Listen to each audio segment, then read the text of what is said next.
Hold on. Yay, here we go. So, Claudine, nice to see you again. It's nice to see you. Yes.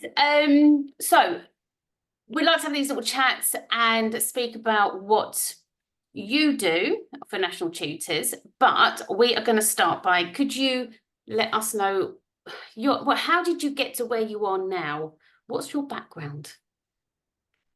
Okay, so quite a varied background. I've worked in local government, the construction industry. Wow. And then from 1999 onwards, I was working in actuarial services. And at that time, that's when I started doing a bit of tutoring as well. And then eventually, from about 2009, I switched to full-time tutoring. Yeah. Since 2016, I've been teaching for an online school and continuing the online and continuing the tuition. Yeah. So I think around 2015, I moved house, which prompted me to switch from face-to-face tuition to mainly online. Yeah. And from 2016 onwards, I've been working online only.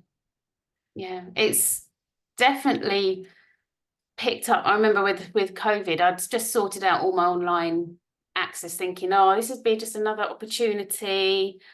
And then COVID hit, and I was like, thank goodness I have set everything up. And it's a huge, it's not huge, but it's different to teach online than it is face to face, isn't it? There are pros and cons, but it just gives us access to so much more for everybody, doesn't it? Yeah, I think when things go well and everything's set up right, I think online has a lot of advantages. Both the person delivering the tuition and the students. Yeah. So much more flexibility and yeah, because I don't know about you. I found some I found some students that actually find it easy because they find going into school highly anxious. I've had some students that don't even have their screen on, and then after a little while they start putting their screen on. So it's a definite benefit for some to be able to see that online tutoring works for them. Yeah, because you can have the gentle confidence building, can't you? So they don't have to feel under scrutiny to start with, because they can have their camera. Yeah, like in group sessions, their confidence builds and they feel more comfortable.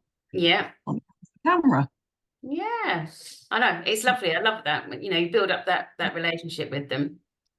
But we, as National Tutors, we're like kind of like the sort of a next step to the side, I suppose. With our recorded sessions, they can still gain confidence. They can still get to know you as a teacher. They can still, if they have a question, they can still email you and ask you, and then they'll feel that they know you because they've seen you like every week delivering these lessons and stuff. But again, it gives them that confidence and structure to the course that they can, and they can play it anytime they want. You don't have to be stuck into school hours or whatever. So it's hugely flexible for so many different types of people. But tell us what courses you do on National Tutors, or going to do from September, sorry. So level 2 functional skills, and hopefully we'll introduce level 3 functional skills to complement that later on. And GCSE Statistics. Yeah, my youngest has just done that, and she's getting her results next week. So that's first of all, statistics is generally when you're in school, you can do it as an additional GCSE. What can you explain why do they have statistics GCSE? What's different between that and your maths GCSE? So with the maths GCSE, you do some statistics and data handling. That's one of one of the strands to it. But with the GCSE maths, you only get sort of a basic overview of basic data handling and statistics. Whereas with the GCSE statistics, you go into it in more depth and get a better understanding of it, of how it works and uses of it. So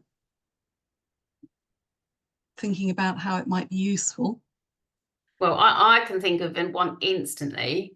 It's like when I used to teach biology A level, so much statistics in there, so much statistics, and you know, the chi-squared and t-tests and stuff like that. So if someone wants to do like biology A level, or even something like that, you know, or even data handling, anything like that in a career, the statistics GCSE would be ideal, really, wouldn't it? To help. Yeah, it's a great starting point. Yeah. And as I said, it comes up in so many other subjects. You mentioned biology as a good one, but I think geography is another one that comes up in a lot. And psychology and sociology. Yeah. To name a few. Yeah, it will they're ones that spring to mind where it can be quite a big feature of a course. And there are plenty of others where it may crop up now and then, and it's useful to have a good background in it. No, it's a great addition. So yeah, I will let people know what she gets. But yeah, it's very, very nice. I wouldn't say easy course, but it's nice that one that you can. It's an actual one that, you know, I think for some maths they're like, well, when am I ever going to use this in real life? Whereas GCSE stats, we know where you're going to be using it, so it's a good one. Would you recommend, or would you say that for like someone like home ed, would it be better sometimes if they did the GCSE stats rather than the GCSE maths? I think you really need to do the two. Thank you. That's good. Yeah. Because there's also you definitely need the broader spectrum maths as well. But, if you're not really sure what direction you're going in and you want to add on another GCSE to get the numbers up, then stats is a good one to choose because it has so many uses. I mean, even reading the newspaper and seeing statistics in the newspaper, having that GCSE stats, you know, you can read a newspaper article and understand make your own opinion about the numbers presented to you. So I know we also do further maths as well, so that's another additional maths sort of GCSE, and then you go on to A-level maths, which is also coming in September. We got an A-level maths course, which I did as well. God, don't ask, if you give me a past paper on it now, I wouldn't know what to do. It was just a few years ago, but I always love maths. You know, it's the problem solving, and when you get the answer correct, you're like, yes, love that. I hate it when I can't get the answer. I'm like, and I do it even in science now when I'm helping, and you know, I'm like, sometimes there's a trickier one and we're like sitting there and I'm like, no, why is it like that? And I can't go on until we've sorted it out. But then it just shows resilience, isn't it? It's like you've got to understand it. And you know, sometimes I go to sleep at night having not quite mastered something or worked out what was going on, and then it'll come to me in the middle of the night and I have to get it and write it down. So I don't pen and paper by it's sad, I know. Never mind. So going back to the further maths level 2, level 3 courses, they're really good for people wanting to do A level because you really get a jump start on the A level course by doing that. So certainly recommend to anyone. I'm talking to Favour later on today, actually. She does the further maths, so I can talk to her. It's going to be a maths day today for me. But you're also going to do functional skills. Now, this is going to the opposite end, where you got your maths GCSE, then you got your stats and your further maths, and then you got A level. So that leading that way. But we're not all mathematically minded. No. So the level below GCSE is like your functional skills, isn't it? It's not as equivalent to GCSE, but it's a qualification to show that they have a maths and an English functional skill qualification. Can you elaborate a bit about functional skills? So the functional skills qualifications are really useful because they open the door to things like apprenticeships for people who really didn't get on with maths in school, for example. So I think some people are fortunate and are able to switch to functional skills while they're in school. Yeah. But for those less fortunate who had to go through the GCSE route and didn't get a positive result, then functional skills is great because it teaches you maths, but in a much more relatable way. Yeah. So you talk about things like, well, I want to tile my kitchen floor. What's the area of my floor? How many tiles am I going to need? And things like that. Yeah. So it's much more relatable to what you might do in real life. Real life. I laugh because I'm like, that's just what I've done. It's like, because of that, you learn maths without really thinking about it.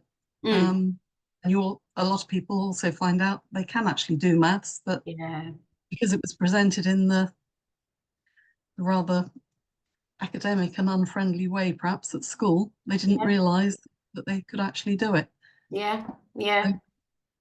It's a nice little course to do to build up that confidence. So if people have not passed their maths GCSE but need it and want to go on to an apprenticeship rather than A levels. So it's something that is another option. Yeah, absolutely. And that's what we want on National Tutors. We want that variety that will suit everybody. So once we've got everything on there, which is what we've been trying to achieve over the last year, whoever phones up, we will have the correct course for them based on their needs. And that's what I want. That's what my whole perspective of National Tutors is. Kat is still again in every single video of I've been doing. I haven't opened the window. That's the problem. Pickles is just sitting there going, let me out. You've always got the window open. Why is it shut? Oh dear. So apologies, everyone. I'm not going to get up. She'll have to wait. But that's the whole point of National Tutors. So talking about National Tutors, obviously I know you from Qualified Tutors. But what appealed to you about National Tutors that you thought, I can do that. I really like that idea. What's appealed to you? I think it's the concept of, offering a wide range of courses. So as you said, there's something to suit everyone. And it's very flexible because the lessons are recorded. Yeah. So people can fit it in around school, college, work, whatever other commitments they've got. Yeah. And it's within reach of most people because it's affordable.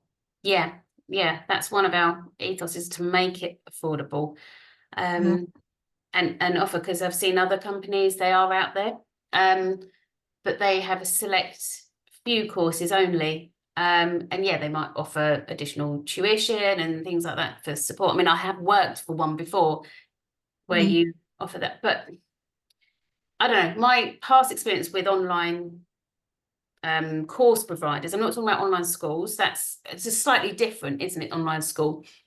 But the courses side, I've worked with a company before and I've got experience. I've purchased a course for my oldest before and I just thought, I can do better than this. But also it's I can create more courses. And I've just this morning spoke to someone about Mandarin. We're going to get Mandarin hopefully on there as well. And we've got Arabic revision course. We've got, I want to do a sign language GCSE that's coming out next year. So I want that variety to be able to supply everybody with what they want. And it's not just French, Spanish, German, and science and maths and English. There's so many other subjects out there that people don't realise they can actually do. So yeah, the more the merrier on the course, and more courses are added all the time, which is really good. It depends who I meet, basically. It's really good. Meet so many new people that can do this and that, and revision courses, and bridge the gap at the moment will be really good. So that's going from GCSE to A level and giving them that head start sort of little course to. Because you didn't choose further maths, they're going on to A level maths. Yeah, even just doing further maths GCSE is a good point. Yeah. So yeah, right, yeah, sorry, I got a bit diverted there, but talking about national tutors, that's what we're there for. So I thought was good is that people can choose how many courses they want to do. So if they only want to do one course, they can. Whereas some other organisations say, well, you've got to pay this, and for that you can have X number of GCSEs. Yeah. But not everybody wants to do that. Some people might want to do one year, and then when they've got their confidence, they might choose to do a few more the following year. Yeah. So, yeah, I've had that. They sign up for maths and English to start with, and then they might add more on. And it's it's like, great, you start with that, but if you don't want to add more, you don't. You know, it's down to the family what they need and what they can afford as well. So if we can provide that, that's amazing. And then if they can afford more, then and they can manage more, then that's great. Yeah, that's another bonus about us. And we are all teachers, and quite a lot of us are parents as well, with children of my children are the same age as GCSE and A level, and ones that now at uni. So we've all been through that, most of us. So we understand as well, not only from a teacher perspective, but parent as well. So it's really nice. Or grandparent in my case. My grandchildren are school age. Wow. They're 11 and 13. So. God, it goes so quick though, doesn't it? Yeah. I've got my middle one's nearly 18 now, and I'm like, what? When did that happen? It was ridiculous. But yeah, I mean, all his stories that he started A levels and didn't like them, dropped out. He's now got an apprenticeship. Everyone is different. Absolutely. So it is what it is. Brilliant. It's amazing talking with you, discussing stats. I love stats. Your functional skills, your interesting career path. It sounds like mine, actually. Mine's been like all over the place, doing different things and things like that. Is there any advice, if we can conclude with something, I always like to ask, is there any key advice that you recommend any student, it could be just maths related, I don't mind, or just a general top tip that you can offer? Yeah, so for studying online in a flexible way, it's great that it's flexible, but you also need to have some discipline. So think about when you start the course, think about planning into your week when you're going to spend an hour or two on that course. Yeah. So plan it into your week from the start, and then you'll find it much easier to complete the course. Yeah. I need to say, oh, I'll do it whenever, but yeah. That is a very, very good top tip, especially those that are home educating, or even those in school and like they're doing this as a supplementary additional help. Know that your Monday night is your online course night. You achieve that in 1 hour plus homework, whatever it is additional to the lesson on that night. You can change the timers and so, but having that organization, it gives you the motivation to do it, and yeah, that sense of achievement when you've done it as well. It is a habit, isn't it? Yeah, you do have to sort of take control of your time a bit. Yeah. It will help when you're, the advantage is you've got flexibility, but the disadvantage is that you have to do it. have to do it and Yeah. organise yourself. So, but that's good practice for later in life as well. I'm just like sitting Management. here thinking, There we go. yeah, that's me. I know I've got to do that. And I'm like, oh, look, there's something else that's really more interesting to do. It is a skill that you need throughout life. So 100%. It is. Yeah. I've got this one task that I should have done like a little while ago, but never mind. I will get it done. But yeah, it is a skill, and here comes pickles. But anyway, but that is an amazing top tip, actually, one that has not been mentioned by others that I have interviewed, so that's really but amazing to talk to you. Just to recap, your 2 courses you're doing is GCSE Stats and your Functional Skills Level 2 for maths as well. They're both starting September this year. Yeah. Sign up, click on it, find, and yeah, enjoy, basically. But thank you very much for chatting and introducing yourself and talking about things. It does really help for families and students to get to know you and get some more advice, really. But excellent. But I will be speaking to you probably soon as well. But yeah, you can find this on YouTube and social media and all sorts. But thank you very much, Claudine. And thank you. See I you will speak soon. to you soon.